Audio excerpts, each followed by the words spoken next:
నమస్తే, నేను మధు. ఇప్పుడు కూటమి ప్రభుత్వం వచ్చిన తర్వాత తాడిపత్రిలో సంచలనం సృష్టిస్తున్నటువంటి జేసీ అల్లుడైనటువంటి జేసీ దివాకర్ రెడ్డి అల్లుడైనటువంటి దీపక్ రెడ్డి నేషనల్ లెవెల్లో తన గలాన్ని విప్పారు. అయితే ప్రధాని మోడీకి డేంజర్ పొంచి ఉందని, అది కూడా మహిళల వల్లే డేంజర్ వచ్చిందని, ప్రధాని మోడీని కొరకబోయారన్నట్టు కొన్ని వ్యాఖ్యలు అయితే చేశారు. నిజంగానే నేషనల్ లెవెల్లోనే కాదు, అందరూ ఈ విషయాన్ని షాక్ అయి వింటున్నారు. అసలు ఏం జరిగింది, నిజంగానే ఈ సన్నివేశాలు జరిగాయా? ఈరోజు మనం తెలుసుకుందాం. ప్రస్తుతం మనతో పాటు ఉన్నారు senior journalist doctor Durga Vadlamani గారు. వారిని అడిగి మరిన్ని విషయాలను తెలుసుకుందాం. నమస్కారం. నమస్తే అండి మేడం. దీపక్ రెడ్డి గారు ప్రస్తావించినట్టు నిజంగానే మోడీని కొరకబోయారా మేడం మహిళలు? అంటే ఒక ఏమంటారు కుట్ర అయితే జరిగిందండి.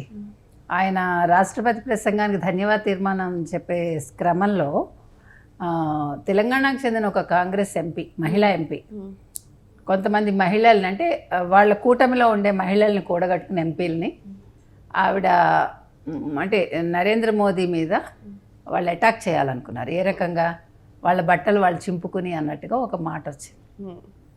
అయితే వీళ్ళు ఏం చేశారు, అది శివసేన ఎంపీని కూడా అడిగారు, మహిళా ఎంపీని.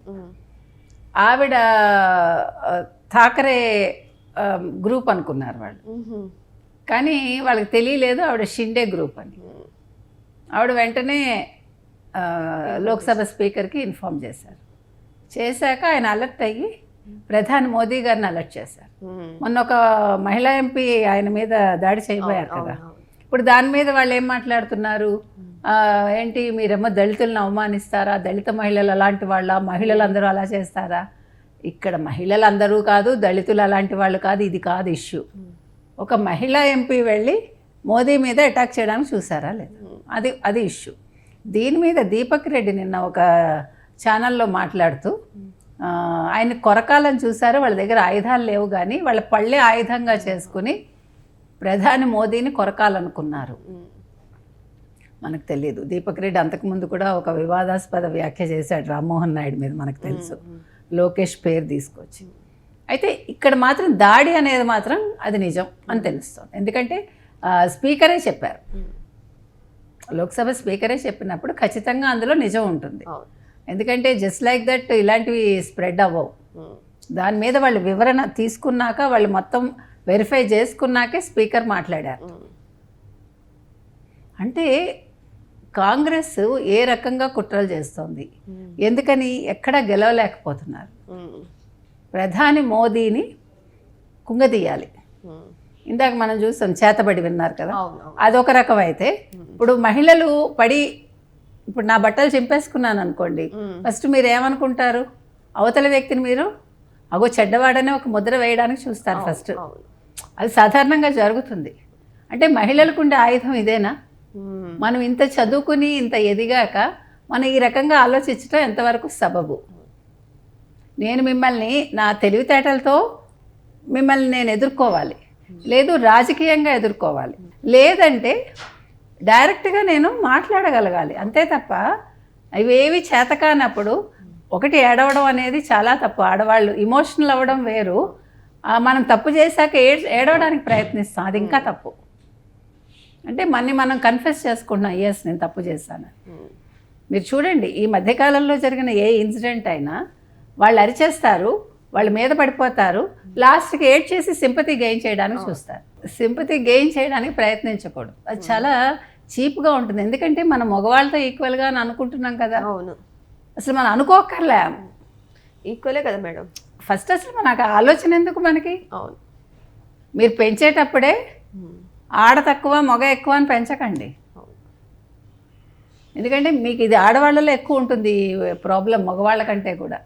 ఇప్పుడు సాధారణంగా గృహహింసలు జరిగేవి కానీ, కట్నాల చావులు కానీ ఆడవాళ్ళ వల్లే ఎక్కువ. అందరూ అంటారు, ఏంటి మీరు ఆడవాళ్ళు అయి ఉండి ఇలా మాట్లాడుతున్నారని. ఇళ్లలో చూస్తే అర్థమవుతుంది. మనం ఓ పక్క మాట్లాడేసి మన ఆడవాళ్ళు చాలా గొప్పవాళ్ళని మనం అనేసుకుంటే కాదు, మన మనస్తత్వాలు మనం మార్చుకోవాలి. కాబట్టి ఒక వ్యక్తిని, ఒక ప్రధానిని, ఒక దేశ ప్రధానిని మీరు అంతర్జాతీయంగా మీరు ఎలా నిలబెట్టదలుచుకున్నారు కాంగ్రెస్ వాళ్ళు? ఓ పక్క ఎప్స్టీన్ ఇది జరుగుతోందా, అక్కడ మోదీ పేరు వచ్చిందని చెప్పి దాని మీద ఓ పెద్ద కథనాలా? మరి రాహుల్ గాంధీ పేరు కూడా 3 సార్లు వచ్చింది, అందులో 3 సార్లు వచ్చింది. అతను వేస్ట్, అతను ప్రధానమంత్రి క్యాండిడేట్ కాదు అని ఎప్స్టీనే అన్నాడు 3 సార్లు. ఎవరిని? రాహుల్ గాంధీ. మరి కథనాలు ఇచ్చేవాళ్ళు దాన్ని కూడా మెన్షన్ చేయాలిగా. నేను అక్కడ ఉండొచ్చు, ఉండకపోవచ్చు, నా పేరు వస్తుందండి, నేను తప్పు చేయకపోవచ్చు. నేను అంటున్నది అది. కాబట్టి మన మహిళలుగా మనం ఏడవాల్సిన పని లేదు, మనం దిగజార్చుకోవాల్సిన పని లేదు, అందం ఎరగా వేయాల్సిన పని అంతకంటా లేదు. అది కూడా జరుగుతుంది కదా, హనీ ట్రాప్స్ మనకు తెలుసు. అవసరమా ఇవన్నీ? ఇప్పుడు మీరు ఒక ప్రధానిని ఎదుర్కోలేక మీరు మీ నాయకుడిని మార్చుకోండి. కాంగ్రెస్లో సీనియర్స్ లేరా? మంచి మంచి నాయకులు ఉండేవాళ్ళు, అసలు ఎంత అద్భుతమైన నాయకులు ఉండేవాళ్ళు, ఇప్పుడు కూడా ఉన్నారు. మీరు యూటిలైజ్ చేసుకోవట్లా, మీరు ఆ లెగసీని పట్టుకుని వెళ్ళాడుతున్నారు. ప్లస్ ఇంకొకటి ఏమవుతుందంటేనండి, మీరు ఏ రాజకీయ పార్టీని చూసినా, కొన్ని పార్టీలు ఎస్పెషల్లీ కాంగ్రెస్ లాంటివి, సిపిఐ సిపిఎం లాంటివి కూడా వీళ్ళు వన్ సైడెడ్గానే మాట్లాడతారు. అంటే వాళ్ళు అనుకున్నదే వాళ్ళు ప్రజల మీద రుద్దాలనుకుంటారు. అది కూడా తప్పు కదా. ఇప్పుడు లెఫ్ట్ రైట్ కాకుండా మధ్యస్థంగా కూడా మనుషులు ఉంటారుగా. ఎక్కడ తప్పు జరిగితే ఆ తప్పును ఖండించే వాళ్ళు ఉంటారు మనలాంటి వాళ్ళు. వాళ్ళని మీరు ఎందుకు గుర్తించరు? గుర్తించాలిగా. ఇష్యూ బేస్డ్గానే మనం మాట్లాడాలి, అంతే తప్ప మనం నాకు ఇది నచ్చింది కాబట్టి ఈ మతాన్నే నేను వెనకేసుకొస్తాను, లేదు ఈ కులాన్నే వెనకేసుకొస్తాను, ఈ వ్యక్తినే వెనకేసుకొస్తాను, అది చాలా తప్పు. వన్ సైడెడ్ ఎప్పుడు ఉండకూడదు ఏది కూడా. ఇప్పుడు మనం జడ్జిమెంట్ ఇచ్చేటప్పుడు కూడా 2 పక్కల వాదనలు విన్నాకే కదా ఫైనల్ జడ్జిమెంట్ అనేది వస్తుంది. సో ఇవాళ ప్రధాని మోదీని టార్గెట్ చేసుకుని మహిళలు పళ్ళతో కొరుకుదాం అనుకున్నారా, బట్టలు చించుకుందాం అనుకున్నారా, అసలు ఇలాంటివి అసలు ఆలోచనే తప్పని నేను అంటున్నా. ప్రధాని గారి టైం బాగుండి వాళ్ళు ఎవరు షిండే వర్గానికి చెందిన మహిళతో చెప్పటం వల్ల ఆయన సేవ్ అయ్యారు. లేకపోతే ఇవాళ అంతర్జాతీయంగా జాతీయంగా కూడా ఆయన ఒక దోషిగా నిలబడాల్సి వచ్చేదిగా. అంటే ఏంటి, మీరు వచ్చే ఎన్నికల్లో ఆయన గెలవకుండా చేయాలి. సో ఇక్కడ నేను ఇంకొక ముఖ్యమైన విషయం ఏం చెప్తున్నానంటే, లోక్సభ, రాజ్యసభ లేదు రాష్ట్రాల అసెంబ్లీల్లో కూడా ఇంకా మీదట మీరు చాలా దూరం పెట్టండి అందరినీ.